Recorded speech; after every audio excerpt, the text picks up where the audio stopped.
સૌથી પહેલા આ ફિલ્મના મુખ્ય કલાકાર આરજવ ત્રિવેદી,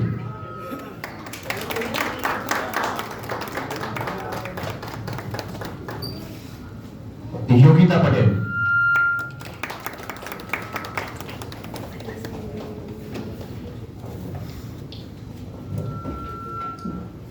વરિષ્ઠ કલાકાર શ્રી જીતેન્દ્ર ઠક્કર,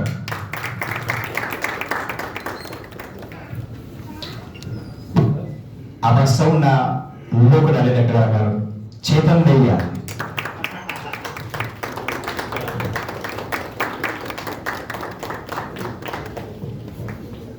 ટેલેન્ટેડ એક્ટર સ્મિત જોશી અને આપણી નવી ઉભરતી કલાકાર ધ્રુવી સોની.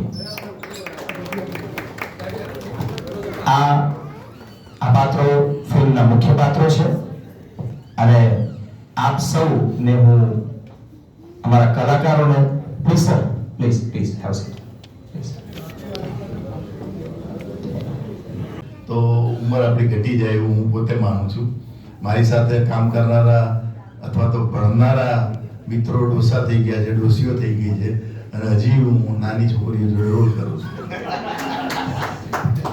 શતાબ્દીની બહાર જવું જોઈએ છે અને આ વર્ષે તો કમાવાનો આપણે પણ અમે શતાબ્દીની બહાર લઈ ગયા.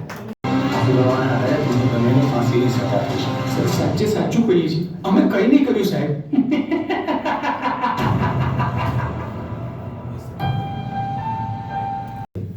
એક યાદગાર વર્ષ બની રહે એવી હૃદયથી શુભેચ્છા છે.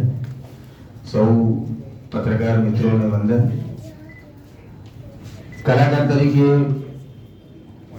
ઘણી બધી ફિલ્મોમાં કામ કરવાનું સૌભાગ્ય પ્રાપ્ત થયું અને અમે નાટકના કલાકાર છીએ એટલે સતત એવું માનીએ છીએ કે જેમ નાટક એક પ્રયોગ છે એમ સિનેમા પણ પ્રયોગ છે. દરેક પ્રકારના સબ્જેક્ટ ઓરિએન્ટેડ વાતો કે પછી દરેક પ્રકારની ફિલ્ડમાં આગળ વધતા માણસો, જર્નાલિસ્ટ હોય, તમારા ફેવરેટ ડૉક્ટર્સ હોય કે એડવોકેટ હોય, આ બધા જ પ્રકારને એક સાથે જીવવું હોય તો મને એવું લાગે કે ફેક્ટર જોઈને તમે બધું એક સાથે જીવી શકો. પણ હા, એના માટે રિસર્ચ પણ એટલું જરૂરી છે કે સાચું તમે બોલશો ખોટું. તો એટલા માટે થઈને હું મારી લાઈફમાં એવું નક્કી કરીને બેઠો છું કે જેટલા બને એવા અલગ અલગ પાત્રો ભજવીશ, પ્રયત્ન કરીશ.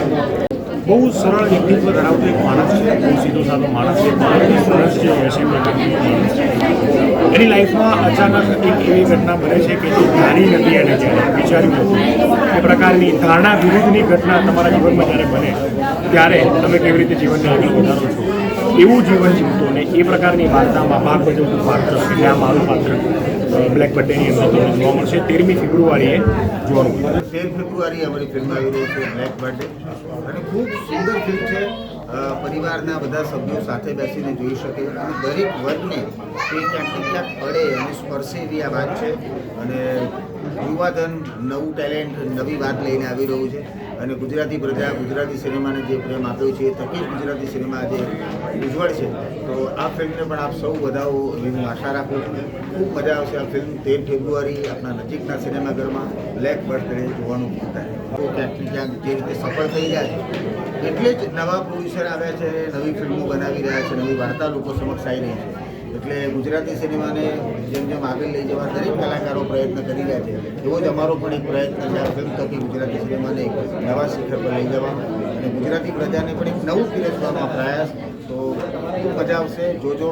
તો પણ અનુભવની સાથે સાથે એક બહુ જ મોટી જવાબદારી કે પોતાનું પ્રોડક્શન હાઉસ હોય, હસબન્ડ ડિરેક્ટર હોય ત્યારે અનુભવ લેવા જઈએ કે જવાબદારી સાચવી એ બેની વચ્ચે થોડી હરીફાઈ ચાલતી હોય છે.